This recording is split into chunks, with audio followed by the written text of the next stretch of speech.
오늘 영상을 잠깐 한번 보고 말씀을 보도록 하십시다.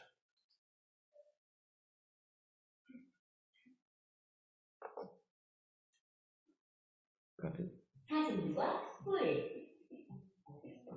어느 여름날 사슴 한 마리가 연못가에 섰어요. 볼륨을 좀 올리면 좋겠네요.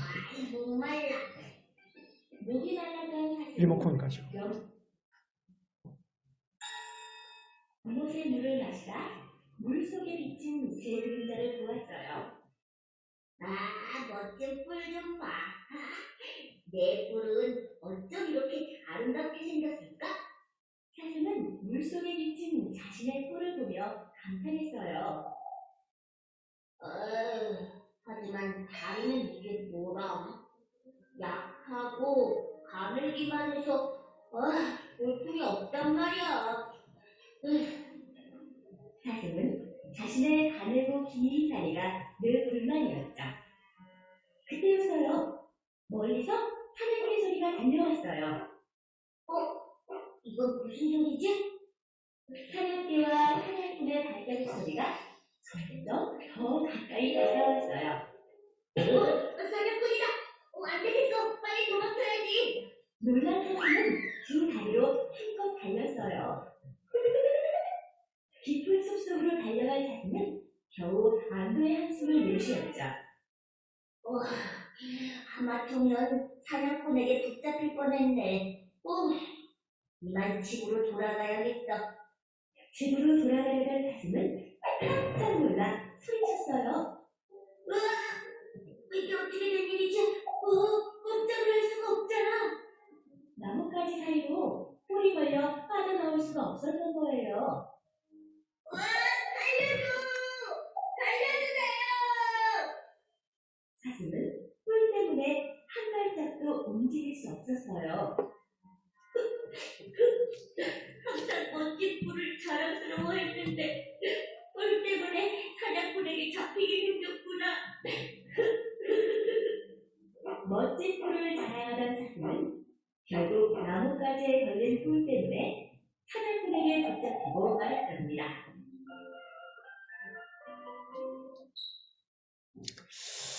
자, 뿔이 차라리 없었더라면 사슴은 살 수 있겠죠, 그죠?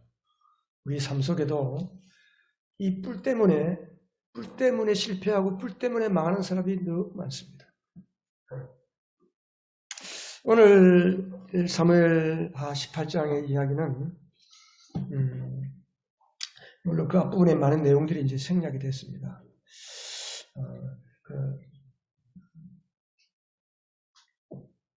압살롬이 반역을 하고 이제 이스라엘의 많은 백성들이 대부분의 이스라엘 백성과 권력자들이 압살롬의 편에 서게 됐습니다. 그래서 이제 왕궁에서 쫓겨나서 피난길에 오르는 다윗을 이제 추격해서 다윗의 잔당들을 마지막으로 다 죽여야 압살롬의 나라가 든든히 서기 때문에 압살롬이 이제 다윗과 그의 군사들을 추격하려고 했습니다. 근데 압살롬에게는 책사가 두 사람이 있었습니다. 다시 말하면 오늘날로 말하면 특별보좌관, 대통령 특별보좌관 같은 사람들. 아히도벨이 있고 후세가 있었습니다. 후세는 다윗 사람인데 다윗이 일부러 같이 도망가지 않고 너는 왕궁에 남아서 압살롬에게 남아서 있어라. 그러면서 다윗이 심어놓은 사람이에요.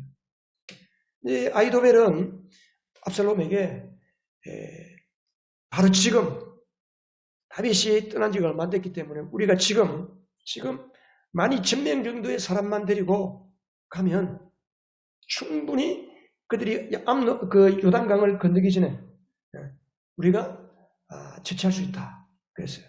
근데 후세가 그렇지 않아서 후세는 다른 이야기 하는 거예요. 아니다. 다윗은 전쟁에 능하고 아주 백전노장이기 때문에 우리가 준비를 잘 해가야 된다. 그러면서 시간을 벌었어요. 그 사이에 다윗은 요단강을 건넜고 뒤늦게 이제 압살롬이 수만 명의 대군을 이끌고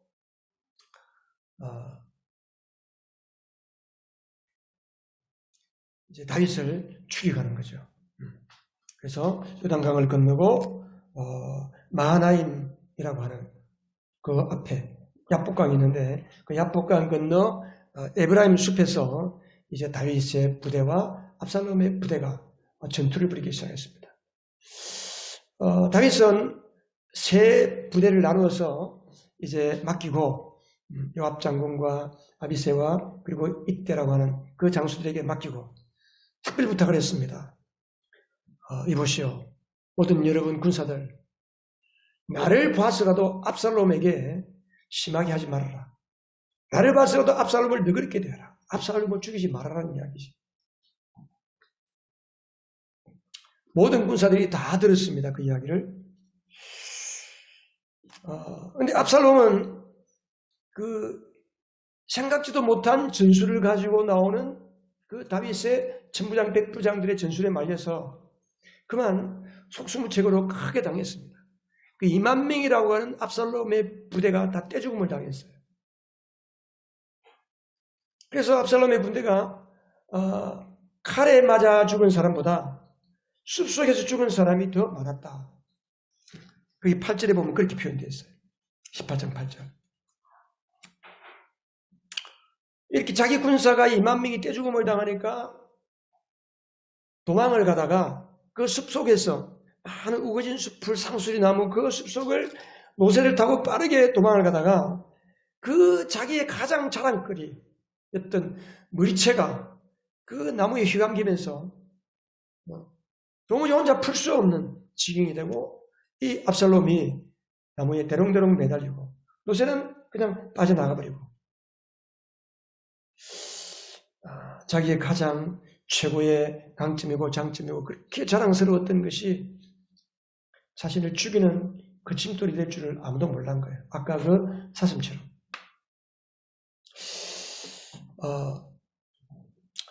요압이 이제 압살롬이 나무에 매달렸다는 소식을 이제 군사들로부터 보고를 받았습니다. 너희들이 왜 보고만 왔느냐? 바로 죽여서 땅에 떨어뜨려야지 왜 그냥 왔느냐? 그러니까 우리는 오늘 천을 준다고 해도 왕의 명령을 어길 수가 없습니다. 그러니까 호되게 책망하고 요압이 자기 무기든 병사들을 데리고 그리고 압살롬이 매달려 있는 곳으로 가서 압살롬을 죽이는 겁니다. 압살롬이 요압에게 얼마나 애원했겠어요. 요압은 압살롬과 외사촌간이에요. 외사촌간. 이 요압과 아비새와 아사엘이라고 하는 이 세 장군은 아사엘은 먼저 죽었는데 세 장군은 다윗의 제일 큰 누나 스루야라고 하는 제일 큰 누나의 세 아들들이에요. 그러니까 다윗이 조카들이죠. 근데 요압은 큰 누나이기 때문에 요압은 제일 마지막 일곱째 아들이잖아요. 그러니까 요압이 나이가 많은 거예요. 옛날에 그런 경우 많았잖아요. 그러니까 이 요압에게 압살롬은 외사촌 형이 되는 거예요. 형님. 아니 요압 장군님. 제가 잘못했습니다. 한 번만 살려주세요. 다시는 악한 짓을 하지 않겠습니다. 내가 졌습니다. 내가 항복합니다. 살려주세요. 요압은 시끄럽다 이놈아. 아비를 욕되게 하고 온 나라를 이 지경으로 만든 이 반역자는 내가 죽여야 된다. 너는 살려두면 또다시 못된 짓 할 놈이야. 그러면서 자기가 마치 심판관이라도 되는 것처럼 왕의 명령을 어기고 이 요압 장군이 이 압살롬의 심장을 찌르고 함께 갔던 병사들도 이 압살롬을 다 쳐서 죽였습니다. 죽이만 할 뿐 아니라 깊은 웅덩이 속에다가 시신을 빠뜨리고 그 위에 많은 돌을 쌓아서 큰 돌무더기를 만들었다고 하는 이야기가 오늘 사무엘하 18장의 이야기입니다. 참 아까운 사람 압살롬이 죽었습니다. 압살롬은 사무엘하 14장 25절 26절에 보면 이스라엘에서 머리 끝에서 발끝까지 압살롬만큼 흠잡을 데가 없는 사람이 아무도 없다. 그 정도로 외모가 출중하고 가진 능력이 탁월한 그런 다윗의 세 번째 아들, 첫째 아들 죽었잖아요. 둘째 아들은 성경 이름도 안 나와요. 제대로 안 나와요. 이 셋째 아들 압살롬이 가만히 있었으면 왕위 계승 서열 1위입니다. 근데 이 압살롬은 가만히 못 있는 거예요. 왜? 자기 능력이 탁월하니까. 사람들이 인기가 많으니까. 존재감을 드러내고 싶은 거예요. 자기 존재감을. 사무엘하 15장 1절에 보면 말과 수레와 호위군사들을 데리고 성문 앞에 서서 그 성문 앞 재판 받으러 가는 사람들에게 다 좋은 말을 하고 왕에 대해서 불평을 하고 원망을 하면서 백성들의 마음을 도둑질하는 거예요. 요즘 말로 말하면 성문 앞 정치 스타, 옛날에 촛불혁명 정치 스타 혹은 청문회 스타가 대통령이 되는 것처럼 압살롬도 마찬가지예요. 압살롬도 이 성문 앞 정치 스타가 돼가지고 나라를 반역하고 다윗을 반역해서 왕의 자리에 올라가 앉아버린 거예요.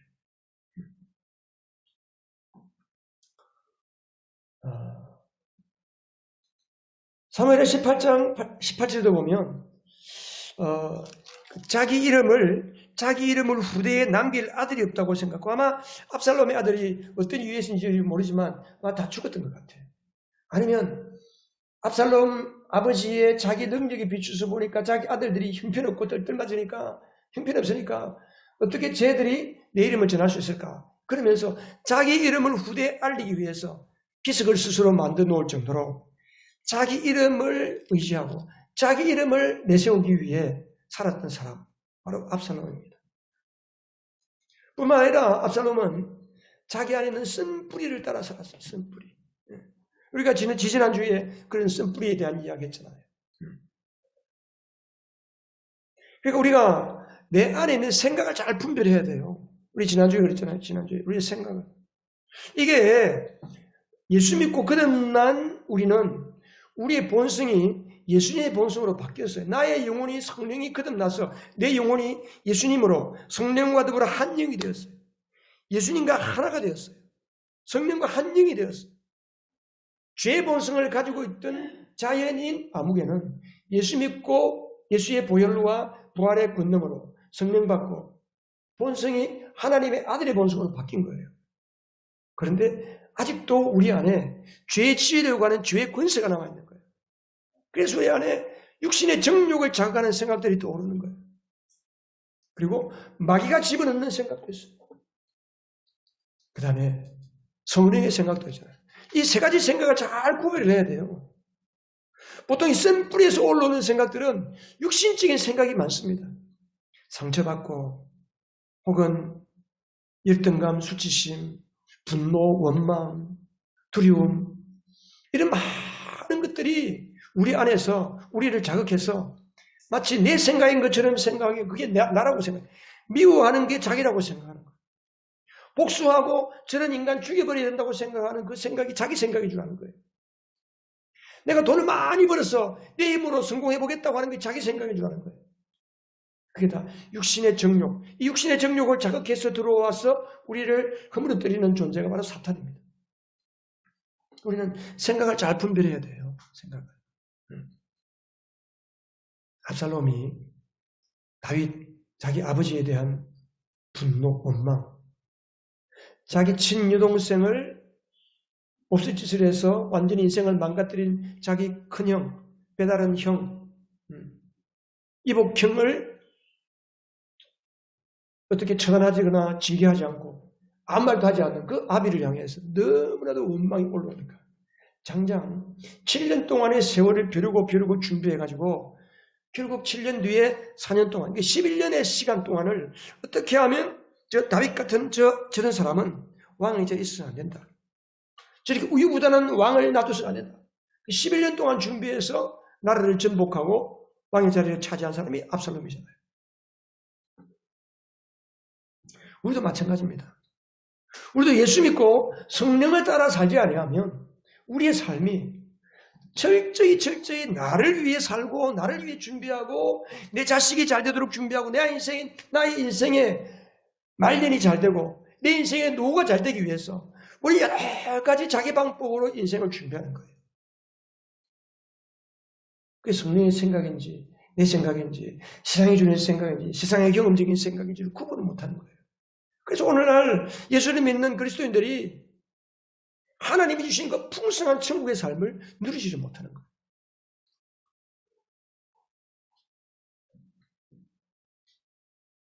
그래서 흔히 하는 말로 뭐냐 하면 꽁 잡는 게 매다. 꽁 잡는 게 매다. 잘하면은 뭐든지 보고 저 사람이 실적이 좋다. 공부를 잘한다. 돈을 많이 벌었다. 역량이 있다.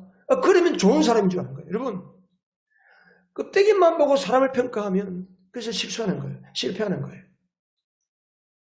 껍데기를 보면 안 됩니다. 우리 알맹이를 봐야 돼요. 속 사람을 볼 줄 알아야 돼요. 우리가 3월 9일날 대통령 선거했지만 속 사람을 볼 줄 알아야 돼요. 껍데기만 보면 다 실패하는 거예요.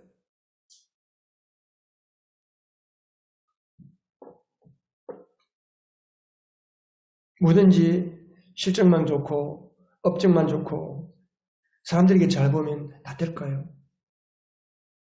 사람들에게는 통할지 몰라도 하나님께는 통하지 않습니다. 하나님은 불꽃 같은 눈으로 마음의 중심을 깨뜨려 보시는 하나님이라고 했습니다. 하나님이 도와주셔야 인생이 풀리는 겁니다. 하늘의 은혜가 임해야 우리의 인생이 제대로 풀리는 겁니다.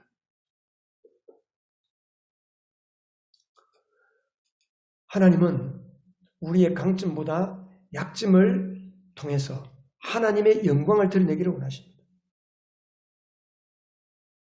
하나님은 우리를 부르신 목적이, 하나님이 우리를 구원하신 목적은 내 영광을 드러내려는 거예요. 하나님의 영광을 드러내는 겁니다. 우리가 뭐가 대단하다고 하나님과 비교하면 아무것도 아닌 거예요. 흙먼지 속에 있는 티끌 하나만도 못한 존재가 우리 인간이잖아요. 그런데 내가 뭐가 대단한 줄 알고 막 자기를 의지하는 거예요. 하나님은 연약한 나를 통해서 하나님의 능력을 드러내시고 하나님의 위대하심을 드러내시고 하나님의 영광을 드러내시기를 원하시는, 그래서 우리를 구원하신 것입니다.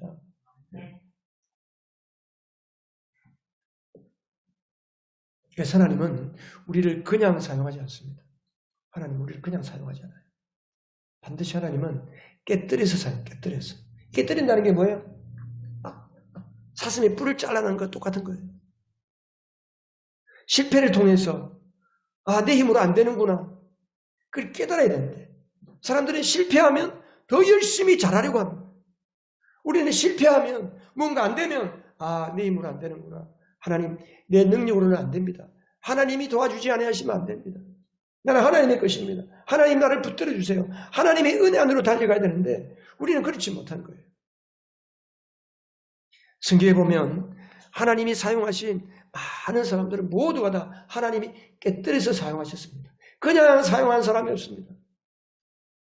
모세를 보세요. 모세가 40에 이집트의 왕자가 되었습니다. 그때 당시 이집트는 전 세계를 제패하는 강국이었습니다. 세계 최강국이었어요. 그 세계 최강국의 권력을 조정하는 그 공주의 아들. 그러니까 권력 서열 1위예요.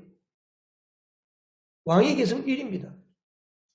그런데 하나님은 40에 탁월하고 뛰어난 그 다윗을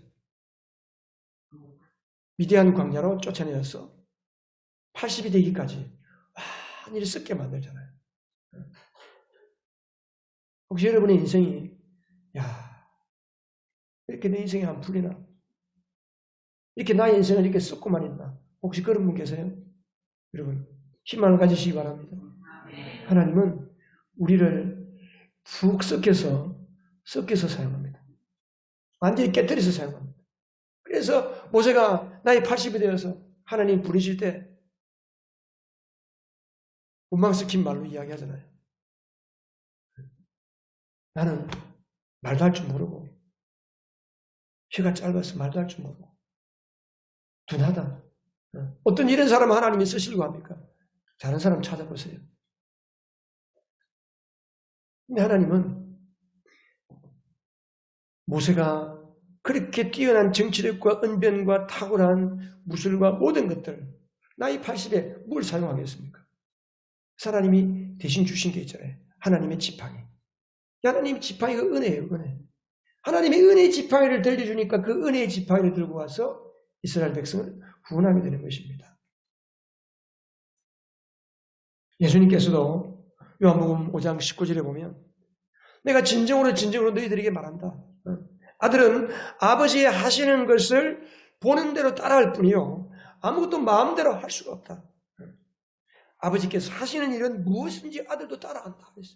여러분, 예수님께서 완벽한 인간의 몸을 입고 연약한 인간의 몸을 입고 오신 하나님의 아들이시지만 어떻게 완벽하게 하나님의 아들로서 이 땅에서 승리의 삶을 살 수 있었는가? 그것은 아무것도 내 마음대로 하지 않는다는 겁니다. 예수님의 삶의 원칙이 한 가지 있다면 가장 큰 원칙은 내 마음대로 아무것도 할 수 없다. 모든 것을 아버지가 하시는 것을 보고 따라간다. 그래서 예수님은 늘 밤이고 낮이고 새벽이고 기도하신 거예요. 하나님 아버지, 내 일은 뭐 할까요? 이런 일을 해야 되는데 내가 장차 십자가를 지고 죽고 십자가에 매여서 죽어야 하는 것이 나의 사명인데 내가 그 길을 가야 되는데 여러분 예수님은 인생 설계를 다 해놓고 사셨어요. 인생 설계를. 되는 대로 살다가 어쩌다가 보니까 십자가에 체포되어서 죽으신 게 아닙니다. 예수님은 제자들에게 항상 그랬어요. 내가 곧 예루살렘에 올라가서 처형을 당한다. 사람을 다시 살아난다. 제자들에게 그랬어요.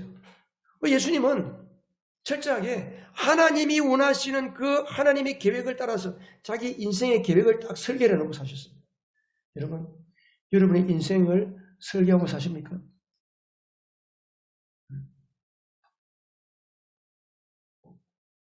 어떻게 내 인생을 내가 설계합니까? 내가 어떻게 될 줄 알고. 믿음으로 설계하는 거예요. 믿음으로.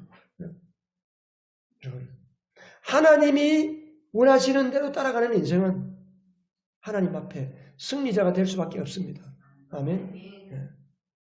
여러분, 여러분의 힘을 따라 살지 말고 여러분의 노력을 따라 살지 말고 자신을 의지하지 말고 하나님의 은혜를 따라 살아가시기를 주님의 이름으로 축복합니다. 아멘. 고린도전서 1장 26절에서 29절까지 보면 바울이 그 고린도 교인들을 향해서 그랬습니다. 여러분들을 하나님이 부르실 때 생각해 보세요. 우리 가운데 얼마나 똑똑하고 지혜 있고 부하고 돈이 많고 권력 있는 사람이 있었습니까? 아니라는 거예요. 근데 하나님께서 왜 이렇게 연약하고 가난하고 권력도 없고 별 볼 일이 없는 것 같은 우리를 불러서 하나님이 교회를 세우시고 복음 사역을 맡기셨을까? 그것은 바로 연약한 나를 통해서 하나님을 드러내시려고. 29절 이리하여 아무도 하나님 앞에서는 자랑하지 못하게 하시는 것입니다. 하나님은 철저히 하나님을 나를 통해서 나타내시기를 원하십니다. 그래서 바울이 고린도서 12장 9절 10절에 보면 바울에게 고질적인 만성 질병이 있었어요. 어떤 사람들은 그럽니다. 바울이 예수를 믿고 다메섹 언덕에서 예수님을 만날 때에 그 강력한 빛 때문에 시력이 갔어요. 안질이 생겼어요. 눈병이 있는 거예요. 늘 눈 때문에 고통을 당합니다. 그래서 하나님 앞에 고쳐달라고 3번을 기도했대요. 하나님 앞에 간절히 기도했는데 하나님께서 뭐라고 그러셨어요? 하나님께서. 그러나 주님께서는 내게 이렇게 말씀하셨습니다. 내 은혜가 내게 족하다. 내 능력은 약한 데서 완전하게 된다. 그러므로 그리스도의 능력이 내게 머무르게 하기 위하여 나는 더욱더 기쁜 마음으로 내 약점들을 자랑하려고 합니다. 약할 때 강함이 되신다. 내 약함이 도리어 내 약함 속에 하나님의 능력이 머무르게 되어서 내 능력을 자랑하는 것이 아니고 하나님을 자랑하도록 하나님이 나를 이런 약점들을 주셨구나.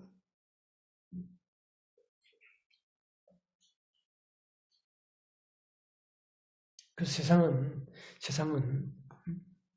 너의 강점을 개발하라. 너의 장점을 나타내라. 강점으로 살아라. 강점으로 살아라. 이게 세상 논리입니다. 세상 논리. 하나님은 그렇지 않습니다. 하나님 우리를 구원하신 이유가 뭡니까? 네 힘으로 살아라. 그럼 구원이 필요가 없죠. 내 힘으로 사는데.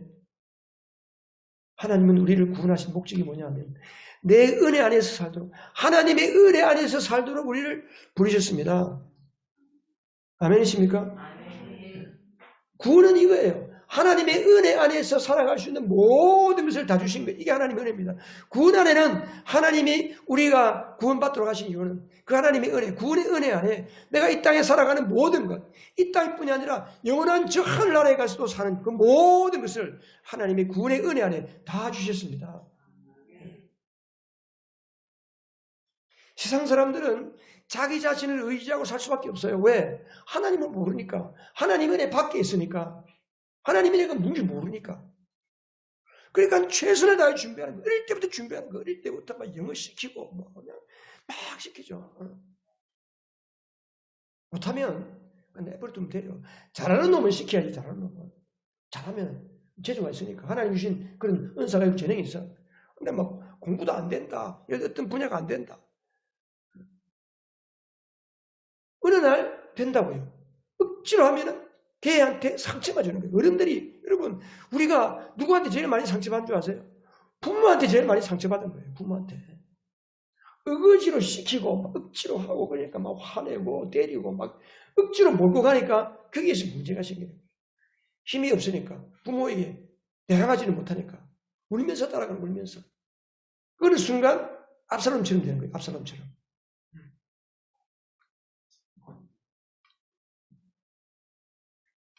그래서 하나님의 자녀들은 하나님의 은혜로 사는 자들입니다. 은혜로.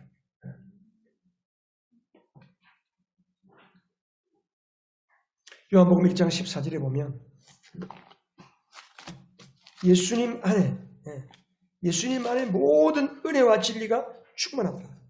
말씀이 육신에 대해 우리 가운데 사셨는데 우리는 그의 영광을 보았다. 그것은 아버지께서 주신 외아들의 영광이었다. 그는 예수님은 은혜와 진리가 충만하였다. 은혜와 진리가 충만한 분. 은혜와 진리가 충만한 그분이 내 안에 믿음을 통하여 내 안에 들어와 사시잖아요.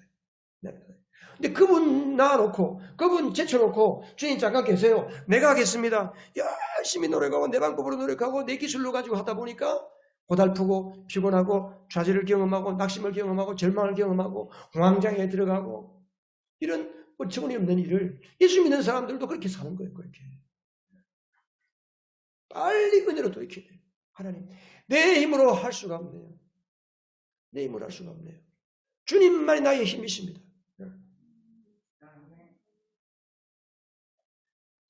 그래서 요한복음 1장 16절에 보면 우리는 모두 그의 충만함에서 선물을 받되 여러분, 예수 믿는 여러분, 구원받는 여러분은 모든 것을 예수 그리스도의 충만함에서부터 선물로 받기를 축복합니다. 예수님의 은혜 안에 모든 것이 다 있어요. 은혜라는 말이 다른 말로 하면 선물이잖아요. 선물. 그러니까 예수 믿는 우리는 예수님을 받아들인 우리는 모두 그의 충만함에서 선물을 받되 은혜를 더하여 받습니다. 요한복음 1장 16절이에요. 은혜 위에 은혜를 더하여서 받는 거예요. 하나님은 은혜 베푸시기를 즐겨하시는 분이십니다. 하나님은 은혜 베푸시기를 즐겨하시는 분이십니다.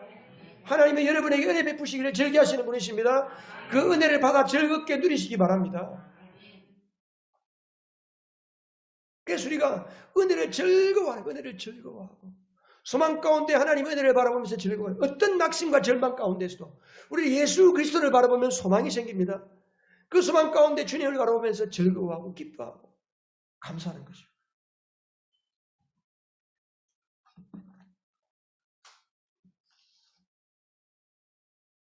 지난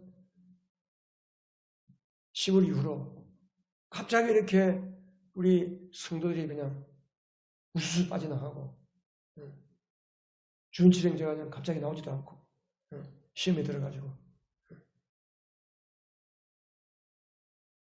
여러분들도 다 힘이 들죠. 낙심하죠. 목사가 제일 힘들어요. 목사가. 근데 절망하지 않습니다. 하나님이 반드시 다시 회복시켜 주시고 다시 부흥케 하시고 항상 하나님 우리에게 은혜를 주시고 좋은 것을 주시는 하나님이시 것을 믿기 때문에 하나님 반드시 우리를 새롭게 하시고 부흥케 하시고 이런 기회를 통해서 우리가 정신을 차리고 어떻게 전도해야 될지 우리만을 위해서 아까 기도한 것처럼 내가 잘 되는 것을 위해서 예수 믿는 게 아닙니다. 여러분. 그 세상 종교예요. 세상 종교. 예수 믿어서 내가 잘 되고 내 자식이 잘 되고 내가 돈 벌고 내가 성공하는 거, 그걸 예수 잘못 믿는 거예요. 그 믿음이 엉터리 믿음이에요. 그런 믿음. 예수님이 나를 부르시고 예수님 나에게 그 목숨을 버려서 나를 위하여 십자가에 죽으신 이유가 무엇입니까? 나를 통해서 예수님 같은 삶을 살도록 하시기 위해서 우리를 부르신 것입니다. 우리가 어떻게 예수님 같은 삶이 뭡니까? 가는 곳마다 약한 사람, 병든 사람, 소외받는 사람, 친구가 되어주고 그들을 주님께로 이끌어오고 그들을 구원으로 이끌어오는 것이 예수님의 삶입니다.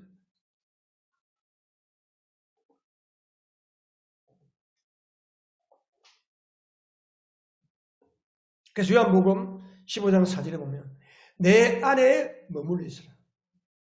내 안에 머물러 있으라.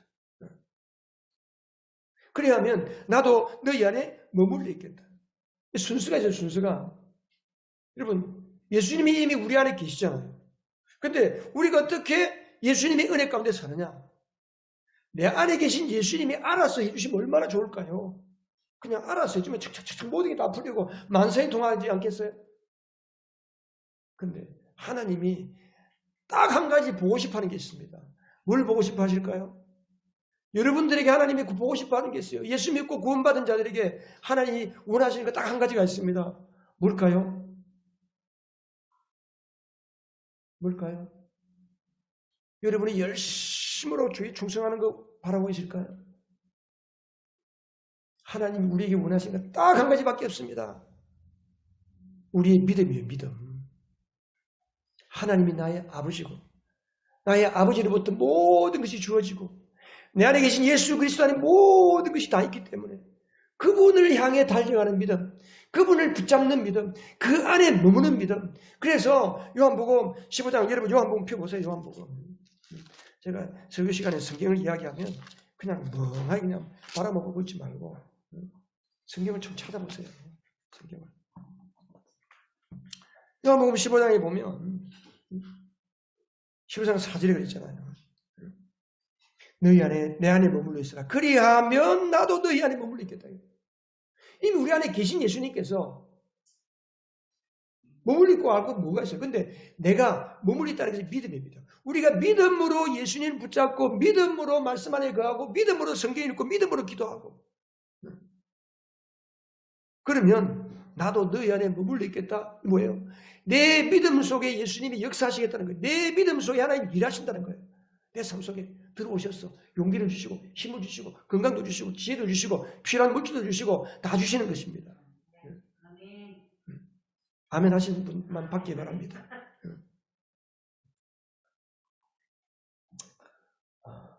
그래서 가지가 포도나무에 붙어있지 아니하면 스스로 열매를 맺을 수 없는 것 같이 너희도 내 안에 머물러 있지 아니하면 열매를 맺을 수 없다. 여러분이 그토록 원하는 열매가 어디 안에서 나오느냐? 예수 안에 머물러 있을 때만 나오는 거예요. 나는 포도나무다. 너희는 가지다.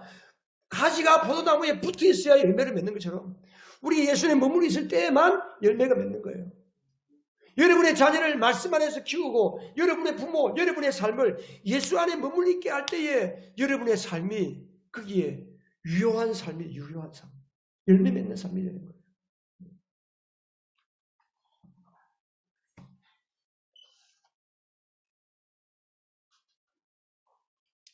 칠절에 보면 너희가 내 안에 머물러 있고 자 7절 같이 읽어보겠습니다. 너희가 내 안에 머물러 있고 내 말이 너희 안에 머물러 있으면 너희가 무엇을 구하든지 다 그대로 이루어질 것이다. 아멘. 아멘.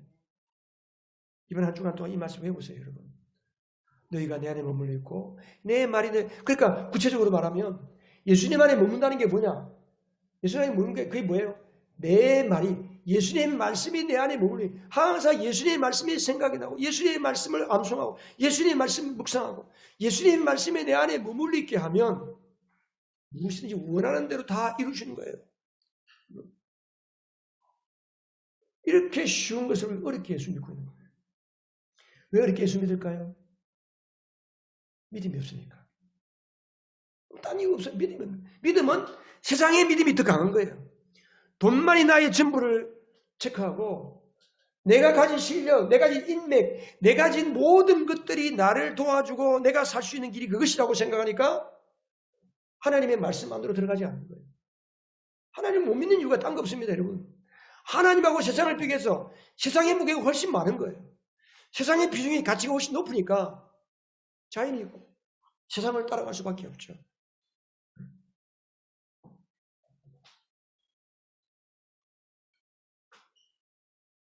여러분, 구원이라는 것은 하나님의 은혜를 모르는 사람을 하나님의 은혜 안으로 부르시는 것이 구원이에요. 에덴 동산에서 범죄한 아담과 하와가 쫓겨났잖아요. 에덴 동산은 하나님의 은혜의 동산이에요. 하나님의 동산. 그런데 예수님은 그리스도를 통해서 다시 우리를 에덴 동산 이전에 에덴 동산보다 더 완벽한 예수의 동산, 은혜의 동산, 천국을 우리에게 부르시고 그 천국을 우리를 불러주실 것입니다. 그래서 믿음의 반대는 자신을 의지하는 것입니다. 믿음의 반대는 자신을 의지하는 것이에요. 나가 있나요? 그 쓰세요. 너무 중요한 겁니다. 믿음의 반대는 자신을 의지하는 거예요. 자신을 의지하니까 두려움이 생기고 불안이 생기는 겁니다. 그 믿음은 뭡니까? 믿음의 삶이란 내 안에 계시는 예수님을 의지하는 삶이 믿음의 삶입니다. 믿음은 쉽게 말하면 은혜를 의지하는, 예수님을 의지하는 게 믿음입니다. 예수님을 의지하는 게. 시편 27편에 보면, 20편 7절에 보면, 있나요? 이게 없네. 시편 20편 7편에 보면, 어떤 사람은 말을 의지하고, 어떤 사람은 군병을 의지하고, 자, 어떤 이는 전차를 자랑하고, 어떤 이는 기마를 자랑하지만, 우리는 우리 하나님의 이름만을 자랑합니다. 하나님의 이름이라는 구약 성경 히브리어에 보면 인격이라는 말이 없어요. 이름이라는 속에 인격과 능력이 다 있는 거예요. 하나님 이름을 자랑한다는 것은 자랑이라는 말이 뭐예요? 신뢰한다는 겁니다. 의지한다는 겁니다. 사람들은 전차를 의지하고 사람들은 기마를 전쟁에 나가는데 군대 병력을 의지하는데 우리는 군의 병력을 의지하지 않고 하나님의 이름을 의지한다. 할렐루야. 그러니까 압살롬이 자기의 수많은 군대를 의지하고 다윗의 군사와 싸워서 이기려고 했는데 다윗은 하나님을 의지하는 사람이잖아요. 하나님을 의지하는 사람. 이게 게임이 안 되는 거예요. 아무리 작아도. 이런 기도원 잘하지, 기도원. 3만 명의 사람들을 모집해서 군사들을 하나님 많다고 다 보내라는 거예요. 그래서 3만 명의 사람들에게 너도 혹시 전쟁하다가 다치거나 죽는 게 겁나는 사람 다 돌아가라 그랬더니 2만 명이 돌아가 버렸어요. 하나님 그래도 많다는 거예요. 그 사람들을 데리고 시냇가로 가서 물을 마시게 해가지고 목이 마른 상태에서 물을 보니까 얼마나 물이 먹고 싶어요. 그러니까 이제 입을 시냇가에 대고 바로 마시는 사람은 탈락. 손에다가 무릎을 꿇고 손으로 물을 떠서 마신 사람, 그게 300명. 오케이. 그 300명만 데리고 가라. 바다에 모래처럼 수많은 그 사람, 미디안에 있는 군사들이 이스라엘을 잡아먹으려고 올라왔는데 하나님 300명 군사를 가지고 그 수많은 미디안 군사들을 다 처치하고 이기신 거예요. 여러분, 성경에 이렇게 수많은 이야기들이 나와 있고 특별히 구약에 보면 전쟁의 이야기가 많이 나오잖아요. 왜 전쟁이 할까요? 전쟁이라는 것은 영적 전쟁이에요. 전도하는 거예요. 전도. 여러분, 전도는 싸움이거든요. 하나님을 알지 못하는 그들을 싸워서 정복해서 하나님의 땅으로, 이스라엘 땅으로 편입하는 거예요. 하나님의 사람으로 데리고 오는 거예요. 이게 전도예요, 전도. 우리는 무능하고 연약하지만 나는 아무 말도 할지 못하지만 내게 무슨 능력이 있겠어요? 그런데 하나님의 은혜를 의지하고 은혜를 통해서 사는 삶을 보면 안 믿는 사람 삶에는 기적으로 보이는 거예요. 기도했는데 이루어지고 도무지 될 수 없는 것 같은데 되고 그것을 보여주게 되니까 사람들이 하나님을 알게 되고 하나님에 대한 눈이 뜨여지면서 주님께로 돌아오는 겁니다. 주님께로.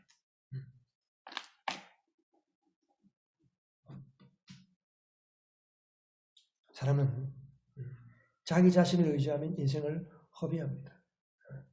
그러나 여러분의 자원이 다 떨어졌습니까? 여러분이 해도 안 됩니까? 그때가 하나님이 시작할 때입니다. 그때 하나님의 은혜를 붙드시기 바랍니다. 그때 하나님께 기도하시기 바랍니다. 하나님의 손을 붙이시기 바랍니다. 오직 믿음만이 우리를 살립니다. 믿음만이 우리가 갈 길입니다.